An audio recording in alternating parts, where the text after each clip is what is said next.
Então, você tem agora 3 minutos para a sua pergunta. Fique à vontade, eu vou pôr a imagem que você mandou para você fundamentar.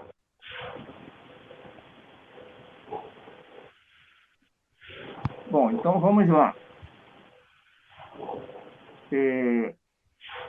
Nós já lemos aí, na minha primeira pergunta, Apocalipse 3,14, que diz ali que Jesus é o princípio da criação. Então, a criação teve um princípio. Qual é esse princípio? Jesus é o princípio da criação. Então, é claro que ele é o início da criação de Deus, e não o soberano. Ok? Lá em João 1, versículo 3, diz que todas as coisas foram feitas por intermédio dele, exatamente como diz Colossenses, capítulo 1, versículo 16. Bom, eu já mostrei que Jesus é o primogênito, que a palavra primogênito é protótocos. Ela é uma palavra partitiva, ou seja, ela tem duas partes.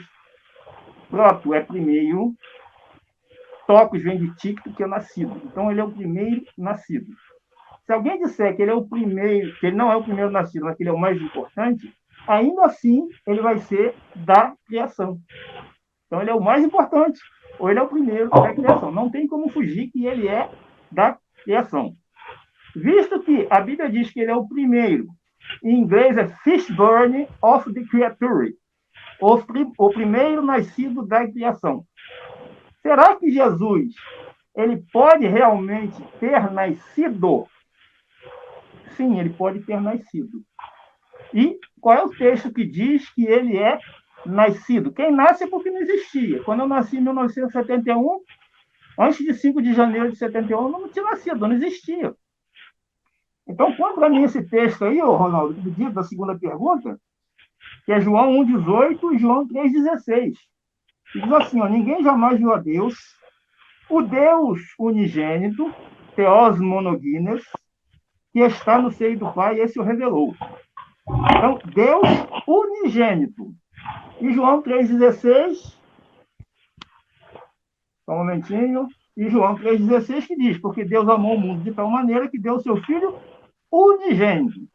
A palavra unigênito, que é monogenes, significa único gerado.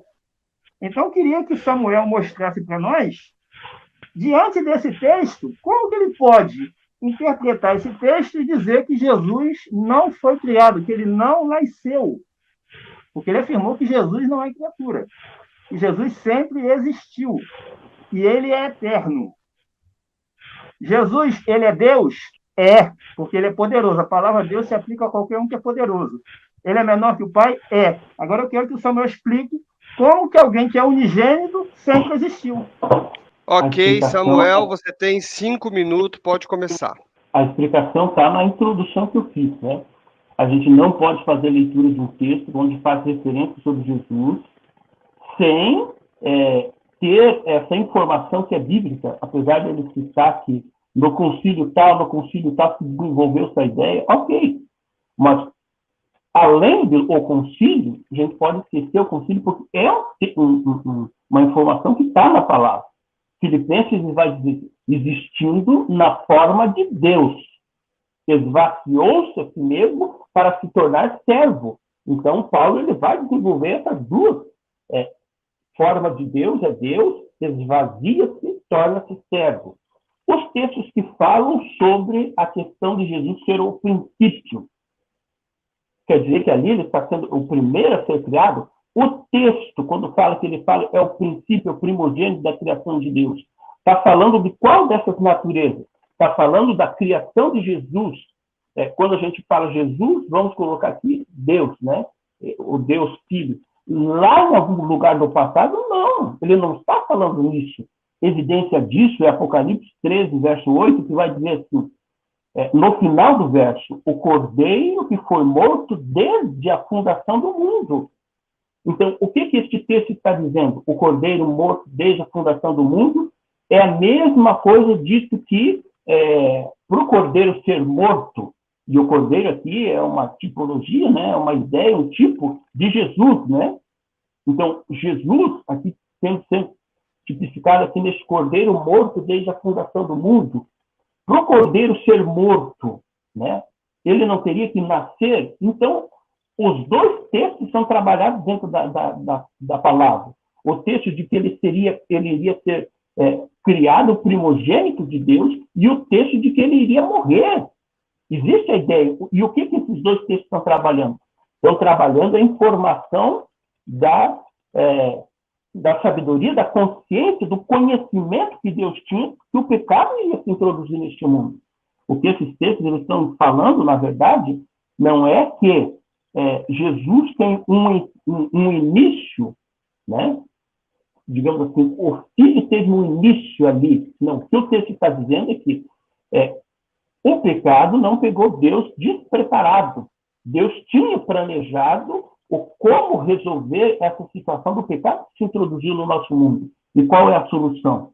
Enviar seu filho para morrer por nós, João 3,16.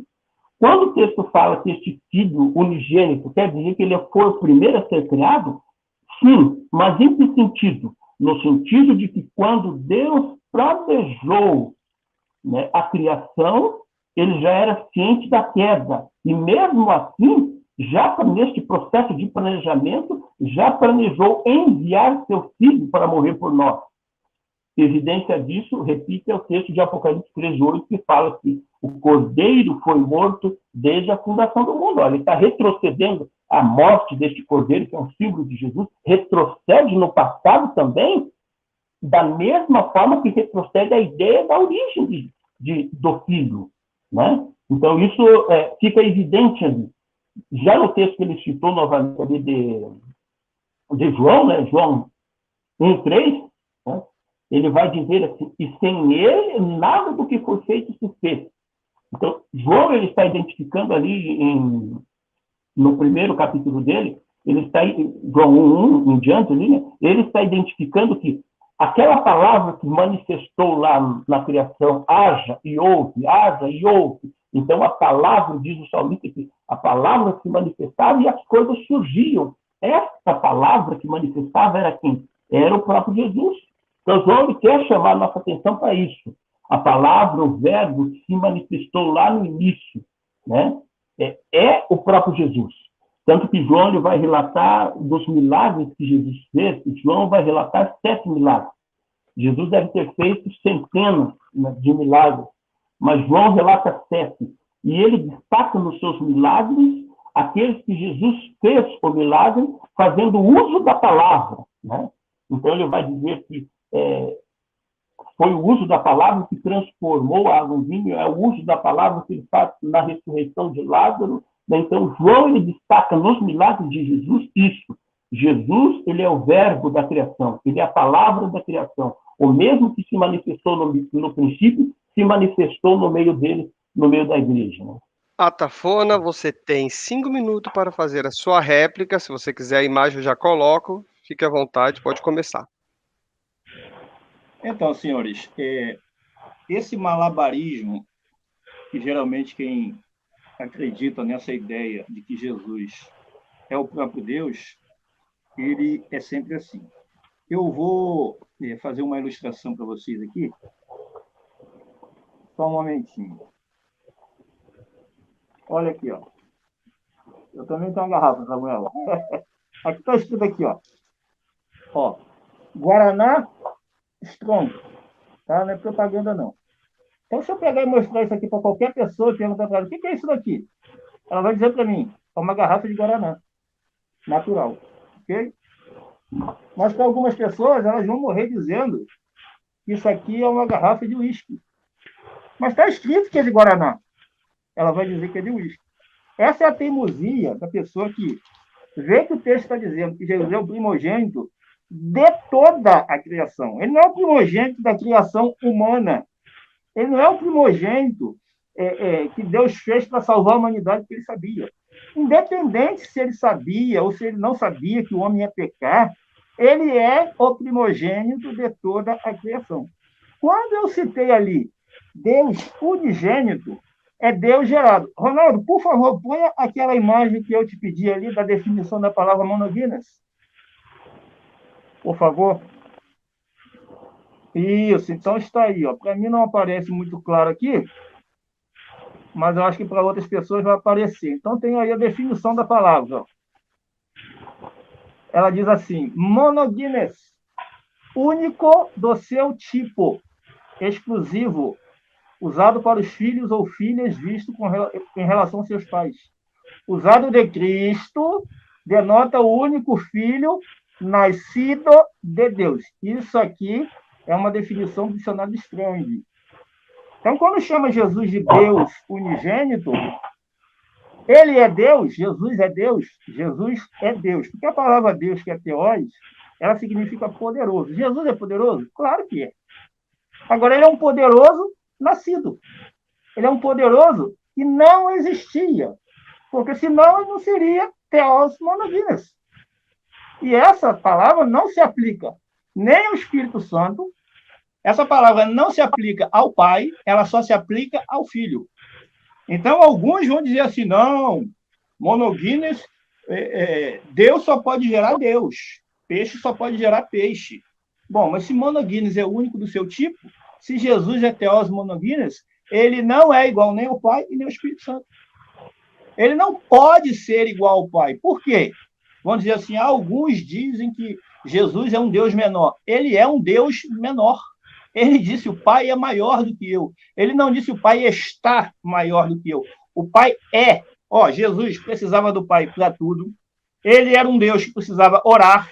E quando eu falo que Jesus é um Deus e o Pai é outro Deus, eu não estou fazendo aqui um politeísmo em adoração. Porque o único Deus que eu adoro é o Pai. Jesus, eu reconheço ele como Deus porque a Bíblia diz que ele é poderoso. Então, eu posso reconhecer qualquer pessoa que tenha poder como poderoso, como Deus. Tanto que a Bíblia fala que o ventre pode ser um Deus. Ela diz que Satanás pode ser um Deus, porque está atribuindo a condição de poderoso.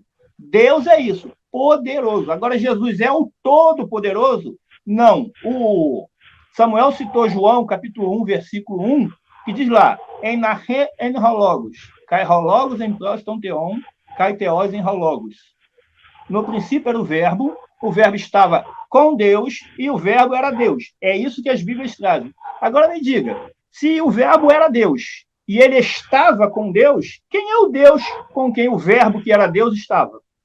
Tem dois deuses aí ou não tem?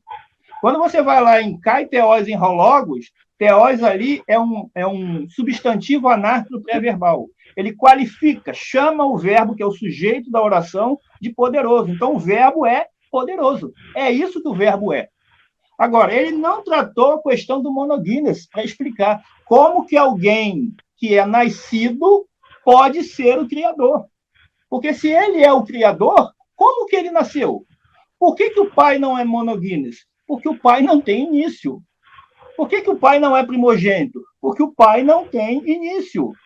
Quem tem início? Jesus disse que ele é o início da criação de Deus. Se vocês não acreditam no que Jesus disse sobre si mesmo, quem sou eu para tentar convencer quem quer que seja?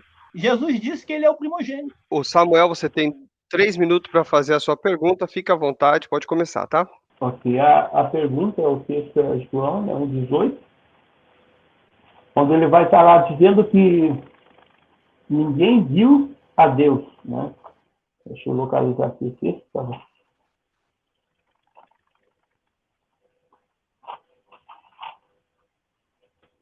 Ninguém viu a Deus, né? E Jesus é quem revela a Deus.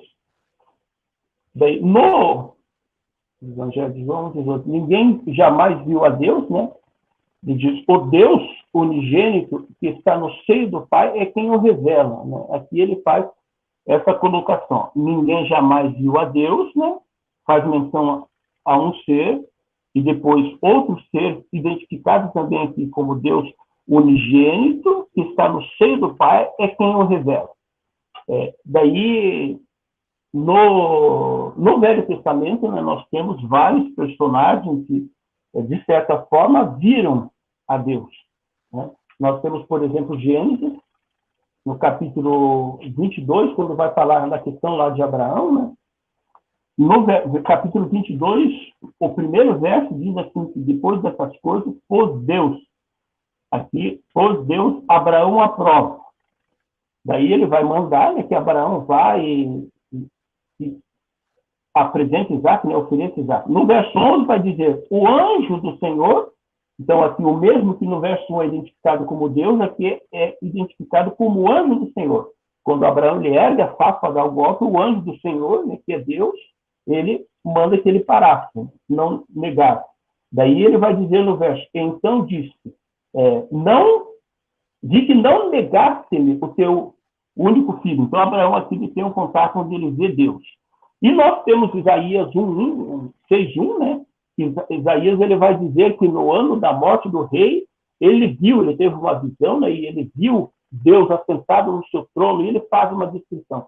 A pergunta é como que a gente entende essa afirmação de João 1, né, 18, dizendo que ninguém viu a Deus, à luz de informações do Velho Testamento, onde pessoas têm um contato com Deus. A pergunta é: Atafona, você tem 5 minutos, pode começar. Então, foi como eu falei antes. O nosso tema é Jesus é criador ou criatura. Nenhum dos textos que o Samuel citou fala de criação. Ele está querendo provar aqui que Jesus é Deus. Que Jesus é o Deus Supremo. E aí ele usa aqui Gênesis. Veja bem, eu não deveria responder a essa pergunta porque ela não se enquadra no objetivo do debate. Tá? O objetivo do debate é criação. Então, ele não tratou com versículos que tratam da criação. O versículo, capítulo 1, versículo 18 de João que ele leu, é um baita tiro no pé. Porque, veja bem, ele mesmo diz aqui, ó, um ser e outro ser. Um Deus que é invisível e um Deus que é gerado, que foi o Deus visível. Então, ele próprio admitiu que são dois deuses. Não falou ali que a trindade, que é invisível, foi mostrada por uma parte dela que é visível. Não, ali fala de dois deuses. Um Deus que é invisível e que não pode ser visto por ninguém, e outro Deus que é gerado, nascido. Ele mesmo admitiu isso. E aí ele vai lá, usa Gênesis 22 e fala, o anjo do Senhor. Ora, se o anjo é do Senhor, ele não é o Senhor, ele é do Senhor. Então, quando ele usa João 1,18, eu fiquei até pensando, o que ele vai me dizer com João 1,18? Eu acho que ele esperava que eu fosse usar isso aqui um pouquinho antes. Vamos lá, João 1,18. Tá aqui, deixa eu estar abrindo a minha Bíblia aqui, tá, gente? Só um pouquinho. João 1,18. Tá aqui, ó. Ninguém jamais viu a Deus. Aí ele vai lá em Gênesis 22 e diz que Deus apareceu para Abraão. Não, Deus não apareceu para Abraão. Quem apareceu foi o anjo de Deus, o anjo de Jeová. Então, se ele é o anjo de Jeová, quem era esse anjo? Provavelmente é uma referência ao próprio Filho unigênito de Deus. Por quê? Porque ele é a imagem do Deus invisível. O que ele viu foi a imagem. Ele não viu o próprio Deus. Se ele visse o próprio Deus, ele não estaria vivo naquele tempo para contar aquilo. Ele seria fulminado na mesma hora. Então, o Filho de Deus pode ser visto. O anjo do Senhor podia se manifestar. Por quê? Porque ele não é o próprio Deus. O próprio texto diz, o anjo do Senhor. Se ele é anjo do Senhor, ele não pode ser o Senhor. Eu tenho um cachorro aqui, o nome dele é Bicho Cachorro. Ele é o cachorro do Marcelo. Será que ele sou eu? Claro que não. Ele é meu cachorro. Ele é do Marcelo. Se o anjo é do Senhor, que ali não é Senhor, é o tetragrama, que nós chamamos aqui, podemos usar Jeová, Javé, Yahvé, o que vocês quiserem. Se ele é de Jeová, ele não é Jeová. E a Bíblia diz que o Deus de Israel, Deuteronômio 6,4, sabe Israel. Jeová, nosso Deus, é um só Jeová. Não são três Jeovás, é um só. Então, se o anjo é do Senhor, ele não é o Senhor. Se Jesus é o Deus unigênito, ele não é o Deus invisível, porque o Deus unigênito foi visto. Ele veio para mostrar o Deus invisível. Então, fica muito estranho a pessoa querer defender que Jesus é criador num debate onde diz o tema, Jesus é criador ou criatura, vindo com um texto que não tem nada a ver com criação. Eu esperava mais do Samuel. Eu esperava um texto que viesse trazer Jesus como criador. Ele está tentando debater comigo agora, com essa pergunta, se Jesus é Deus ou não é Deus. Eu afirmo, Jesus é Deus? É, porque ele é poderoso. Ele é um Deus menor do que o Pai? Sim, ele é um Deus inferior ao Pai. Ele depende do Pai para tudo, até para viver. Para ser ressuscitado, ele dependeu do Pai. Para vir à Terra, ele dependeu do Pai. Tudo ele dependeu do Pai. Para trazer a revelação de Apocalipse, está escrito lá, revelação de Jesus Cristo, que Deus lhe deu. Ora, ele nem a revelação ele tinha, porque ele não é igual ao seu Pai. Então, Samuel, você me trazer texto que mostra que você mesmo admite que é um ser e outro ser, você não pode querer defender isso aqui como Jesus sendo um criador, porque o texto diz que ele é Deus gerado, ou monogines, Deus nascido, único da sua espécie. Isso não faz dele igual ao Pai, que o Pai é invisível, ele é visível. O Pai não é gerado, ele é gerado. E aí você me perguntou qual o texto que diz que onde Jesus nasceu. Nenhum. Quando ele foi criado, nenhum. A Bíblia não nos informa isso. Irmão Samuel, você tem 5 minutos para fazer a sua réplica, fica à vontade. O tempo é todo seu, pode começar. Na verdade, vou perder um tempo, né? Porque eu vou ter que explicar a relevância da pergunta. João, quando ele está escrevendo, no capítulo 1, ele vai conduzir a mente dos seus leitores até a criação. E vai apresentar que a palavra que se manifesta lá na criação é o próprio Jesus. Jesus, ele é o verbo, ele é a palavra. Ele é o agente da criação de Deus. E daí, João ele vai desenvolver ao longo de todo o seu livro essa narrativa. Então, qualquer declaração que apareça posteriormente ao livro de João, depois da introdução que ele fez, quando ele conduz a nossa mente até o início, mostrando que Jesus é o Criador, né? Que ele é a palavra, que sem ele nada do que foi feito se fez, a partir dessa introdução que ele fez, ele não vai se contrariar. Então, ele vai apresentar ao longo do seu evangelho afirmações que vão colaborar com essa ideia de que Jesus é o Deus que lá no início começou a criação. Quando eu leio o João 1,18, e ninguém jamais viu a Deus, e conduzo para o Velho Testamento, onde algumas pessoas têm contato com Deus. Qual é a intenção dessa pergunta? É fugir do tema criação? Não, o tema é o mesmo. O Deus Criador que João apresenta no capítulo 1, verso 1, é o mesmo Deus que agiu na criação e agiu ao longo da história do Velho Testamento. Então, aquele que você vai chamar a tapão de Jeová é o próprio Jesus que está falando. Então, não. Todas as vezes que houve uma manifestação no Velho Testamento, é Jesus que está se manifestando. É ele que se manifesta na criação e nas demais ações. Então, o 1,18 de João diz assim, ninguém. A palavra ninguém abrange a totalidade dos seres humanos. Ela não abre espaço. Então, quando Isaías viu, assentado no trono, era Jesus, né? O personagem que nós chamamos Jesus, e lá era chamado de Jeová. Era ele, né? Então, todas as manifestações, ninguém, em momento algum, é totalmente abrangente. Ninguém. Quando ele diz ninguém, jamais, a palavra jamais diz em todos os tempos. É abrangente no sentido de tempo. Então, João está trabalhando aqui, no verso 1,18. Ninguém, abrangendo a totalidade das pessoas, jamais a totalidade dos tempos viu a Deus. Então, toda manifestação do Velho Testamento é a mesma manifestação de Gênesis 1. Aquele que falou em Gênesis 1, haja luz, é o mesmo que vai falar depois com Abraão, é o mesmo que eu sou que fala em Êxodo 3, lá com Moisés. Então, é sempre ele, este é o mesmo personagem que surge a Deus. Então, ele vai dizer aqui, mas o Deus unigênito que está no seio do Pai é quem o revelou. Essa ideia de revelar não é só a partir do momento da sua encarnação, mas em todos os momentos. O mesmo agente da criação utilizado para criar todas as coisas é o mesmo que é usado para se comunicar no Velho Testamento e é o mesmo que veio revelar. Então, aqui no 1,18, quando traz a ideia de revelação, a mesma, tanto a revelação depois da sua encarnação, enquanto caminhava aqui e pregava aqui, quanto a revelação trazida no Velho Testamento. Todas essas ações foram feitas pelo mesmo ser criador, né, o agente da criação de Deus, que é Jesus. A ideia aqui era essa, né? Ainda tem um...